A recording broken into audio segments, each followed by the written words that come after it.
Well, hello everyone. This is Dr. Ayleen, and this is another Daily Dose of Medicine Walk. And for those of you who are listening in on Blog Talk Radio, this is Healing House Radio. So, it's interesting for today's topic because it kind of came up over, every once in a while. It's like suddenly I'll start getting connection requests from, people who I've never met, men who I've never met. And I am, I guess, what you would call a devout single person. I mean, if the right person were to come along, yes. I was married for 20 years, and when the marriage ended, I realized that I had never really been by myself. I had never really had the experience of, honestly, being able to live on my own, because I kind of, went from my parents' house to college where I had a roommate. Then I came back to my parents' house. Then I had a roommate. Then I got married and, marriage and kids. So really, at that point, the majority of my life, I had never really been alone. So once I kind of had the opportunity, I really started to enjoy it. And I really started to, that's why when I talk about how important it is for an empath to be able to have time for themselves, to be able to be alone, to be able to have those spaces where they're just with themselves. They're not reflecting someone else. And, the big question is, who is an empath when they're alone? And that's something that we all need to really work toward, getting to know ourselves. And it was nice being able to just kind of, finish my day working with other people and then come home and, be on my own. And, at my point in life, I'm, kind of knocking on the door of, late 50s, early 60s. And I really feel okay about, if the rest of my life is spent just kind of on my own, me and, my pets, I'm okay with that. And there's absolutely nothing wrong with, wanting a relationship and wanting to have someone there and wanting to, be in that, sort of experience of having someone else there and having that support. And I guess there are times, that I think, wow, it would be really kind of nice to have somebody to share certain experiences with. And like I said, if that person were to come up and if that person, were to be the right person, but I'm really not looking. Now, it's interesting with empaths and relationships because we have a tendency to get put into two separate blocks. The first one is where people are drawn to you because, wow, this person, they seem to understand me. And most people looking for relationships want to find someone who understands them. They want to find someone who can be there for them, they accept them for who they are, and almost on an instinctive level, be able to, mold to their, highs and lows and to be supportive during, anything that happens. Well, nobody's better at that than an empath. And so often people will seek out, and it's usually on a very instinctive level. They will realize that this is someone who can resonate, and then they become very fixated on that person. And even if the person's, it's like, well, I'm just counseling you. It's the idea of transference, where, when you're counseling somebody or you're assisting someone or you're helping them, suddenly they create this image in their mind that, oh, this person is helping me because they care about me. Well, empaths, we care about everybody. We make a point of being able to be there when we can help. If we can help, we help.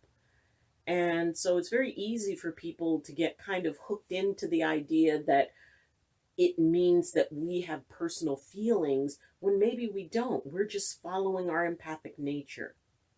Now, on the other end of the spectrum is the circumstance where people think that because empaths are impacted in a lot of different ways, and we can be affected by things around us, then, oh well, they're too high maintenance. Oh, they're too erratic in their personality. Their personality's too intense.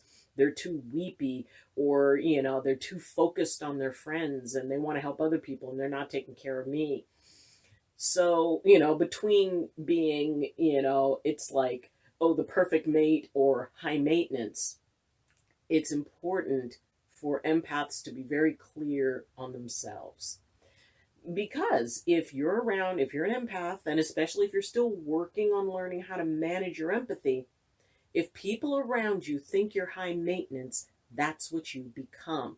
That is the reality that you take on.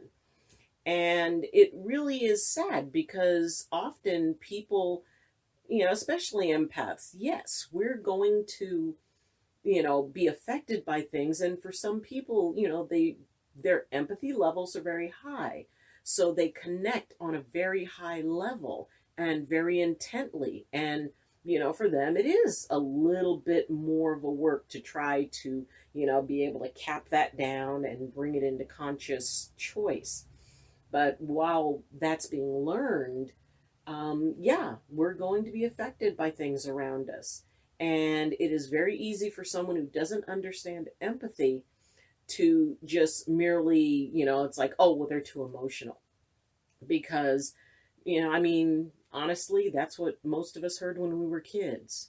That's what most of us heard when we were growing up. Oh, that child is just too emotional. Oh, they're too dramatic, or they're too sensitive.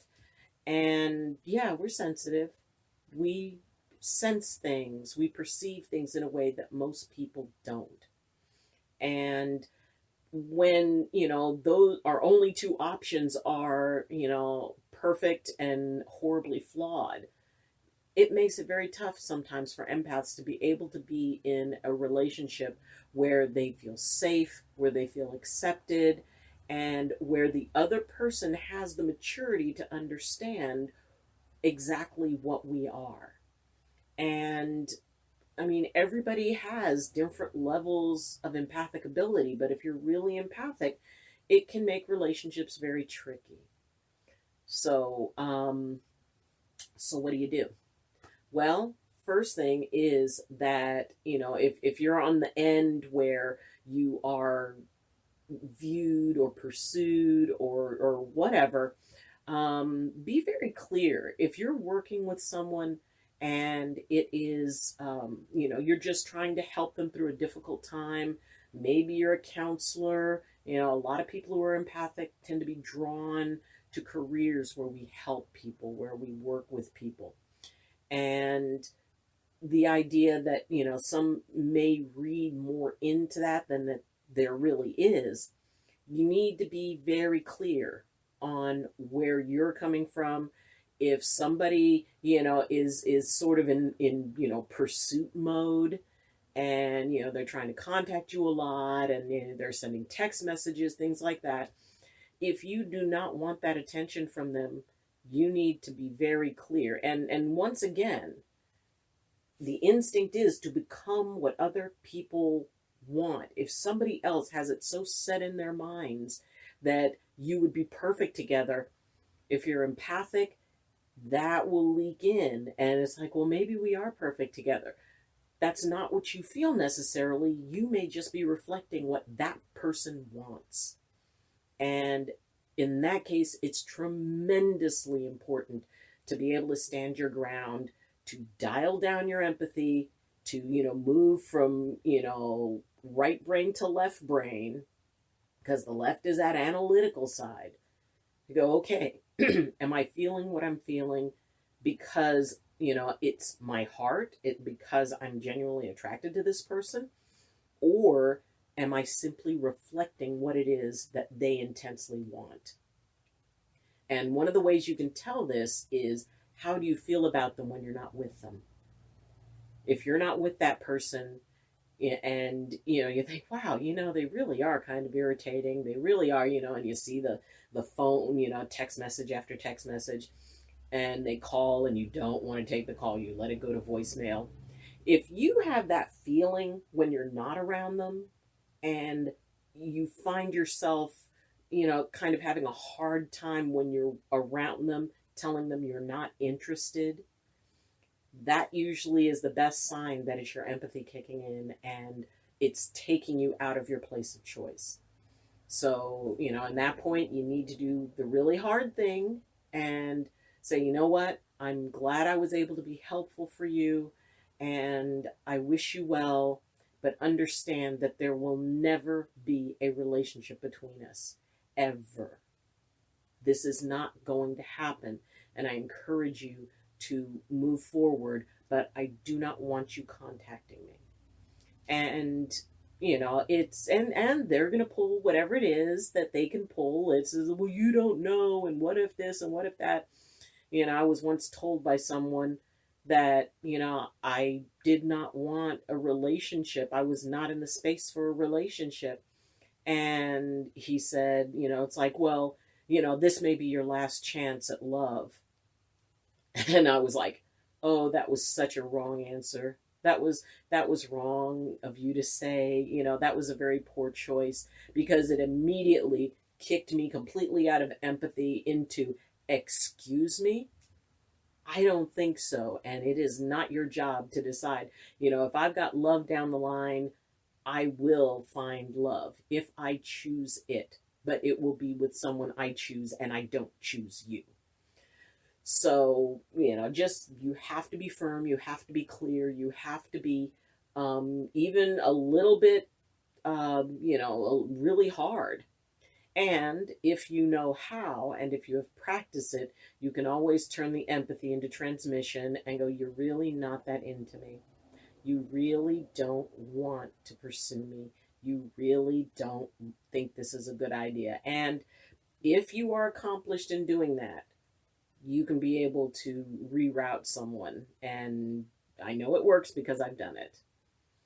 Now, if you're on this side and you are considered, overly dramatic or too sensitive or all of that other stuff, my best advice is find better friends.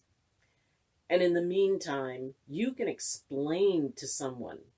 It's like, it may seem that I'm very emotional or I'm very sensitive. I am an empath. And here's what being an empath means: that I have a very, very strong ability to resonate with the things around me. And you can even relate it to, it's like, I'm sure you've felt that sometimes where, maybe you get a feeling and it really hits you hard, and it's not directly you, but it's someone near you. And I have found often that people will, it's like, well, yeah, because sometimes the people who are hardest on empaths are actually, buried empaths themselves. And by having someone understand what it means to be empathic, and often as you talk to the person, and this is what I deal with, and sometimes it can be really hard. And once somebody starts hearing about it, they start relating to it. And they may even start saying, wow, when I was a kid, I was called real sensitive. And it's like, yeah, I'll bet you were. I kind of sense that in you. And you may actually find that someone becomes much more gentle about it because, maybe they kind of feel that within themselves. Maybe, because sometimes empaths just lock it down because they have been so hurt. And so it almost drives their empathy into like a dormant state because it's not safe to be empathic. So, in that case, often a conversation really will help to clear the air, because basically that person doesn't understand what you are. They don't understand what that means and what we live with, and what we have to deal with. So explaining it is a really good way to kind of open a doorway for them to be a little bit more understanding. And there's probably a lot of people who are empathic that they know that suddenly they'll start realizing, oh, wow, this is an ability. And because it's not easy. It's not easy to be empathic. And, it is something that we can definitely live with. I love being an empath, But that doesn't mean it's always easy. So, and if they don't understand, go back to the first idea, get new friends. Because if someone is determined not to understand and wanting to project stuff onto you, or wanting to belittle you for it, or flat out doesn't believe in it and thinks it's psychosis or whatever, you need to talk to different people. You need to bring in different types of people in your life, and that's not as hard as you think. It's once you open yourself up to it.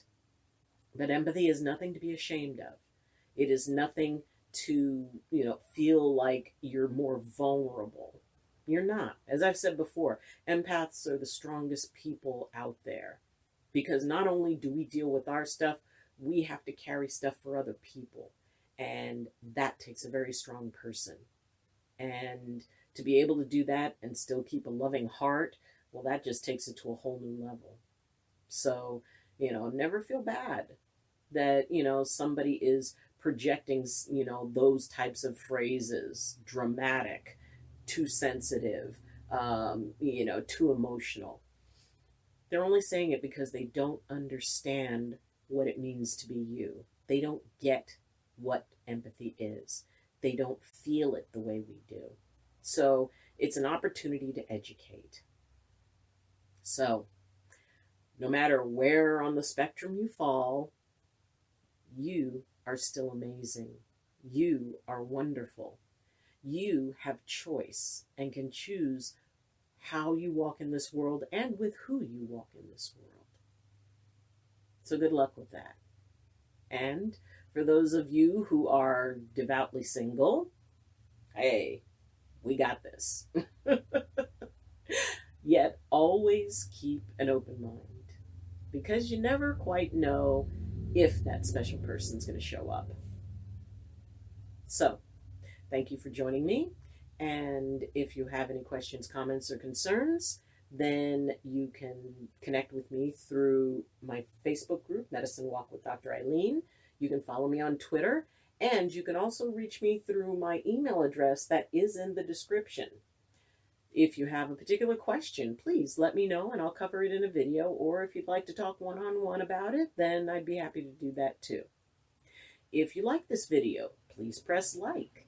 And if you appreciate the stuff that, we talk about, then please subscribe, because it really helps out the channel.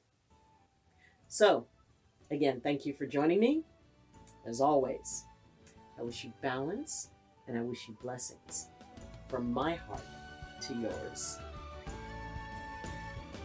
Love you, and see you next time.